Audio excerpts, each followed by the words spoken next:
Instagram आलं आणि त्यानंतर मग कॉमेडी व्हिडिओज म्हणा, फनी व्हिडिओज म्हणा किंवा ज्या ट्रेंडिंग रील्स आहेत त्या आल्या. त्यानंतर मग अंकितासारखी मुलगी आली, कोकण हार्टेड गर्ल, आणि त्यानंतर मग तिने एक वेगळ्याच प्रकारचं मला असं वाटतं एक कॉन्टेंट क्रिएशन सुरू केलं आणि थोडं ती इन्फॉर्मेटिव्ह पण करत होती, कॉन्ट्रोवर्शियल पण करत होती. आणि त्यानंतर मग ती आता बिग बॉसमध्ये पण गेली आणि त्यानंतर मग तिने एक वेगळंच आयाम दिला कॉन्टेंट क्रिएशनला, की एक कॉन्टेंट क्रिएशनपासून बिग बॉसपर्यंतचा तिचा प्रवास झाला वगैरे.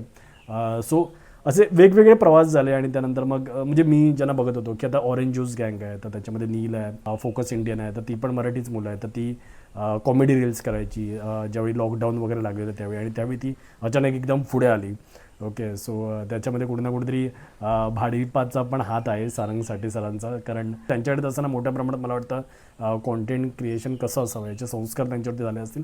त्यामुळे त्यांच्यामध्ये एक जो रिफाईनपणा होता म्हणजे त्यांच्या कॉन्टेंट क्रिएशनमध्ये तो आपल्याला पटकन जाणवला आणि तो पटकन लोकांना भावला पण. ओके, त्यामुळे त्यांची एक प्रोग्रेस झाली. पण याच दरम्यान ना बरेचसे कॉन्टेंट क्रिएटर आले आणि ते आले 1-2 वर्ष त्यांनी स्ट्रगल केलं आणि मग ते निघून गेले आणि त्यांना असं वाटलं की रे आपण या इंडस्ट्रीमध्ये सस्टेन होऊ शकत नाही. काही लोक आलेले फेम करण्यासाठी, काही लोक पैसे कमवण्यासाठी, सो वेगवेगळ्या रिझनसाठी होते. पण जसं बघा आता ॲक्टिंगमध्ये अमिताभ बच्चन तर एकच आहे, त्यानंतर 3 खान्स झाले आणि 3 खान्स नंतर मला असं वाटतं एक ऋतिक रोशन आहे ज्याला आपण सुपरस्टार म्हणू शकतो. पण त्यानंतर असं सो कॉल्ड सुपरस्टार असं कोणी झालं नाही.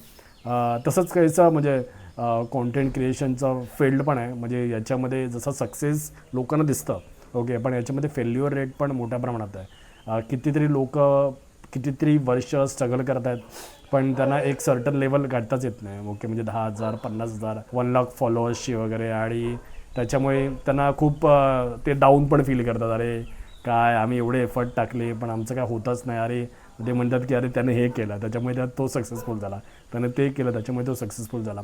ही जी फील्ड आहे मला असं वाटतं कुठे ना कुठेतरी इनोव्हेट होते, ती कुठे ना कुठेतरी डेव्हलप होते आणि प्रत्येक वर्षी काहीतरी नवीन येतं आणि त्या अनुषंगाने मग या फील्डचे जे सगळी गणित आहेत तर ती पण बदलत जातात. संपूर्ण व्हिडिओ पाहण्यासाठी प्रगत लोके टॉकच्या यूट्यूब चॅनलला व्हिजिट करा.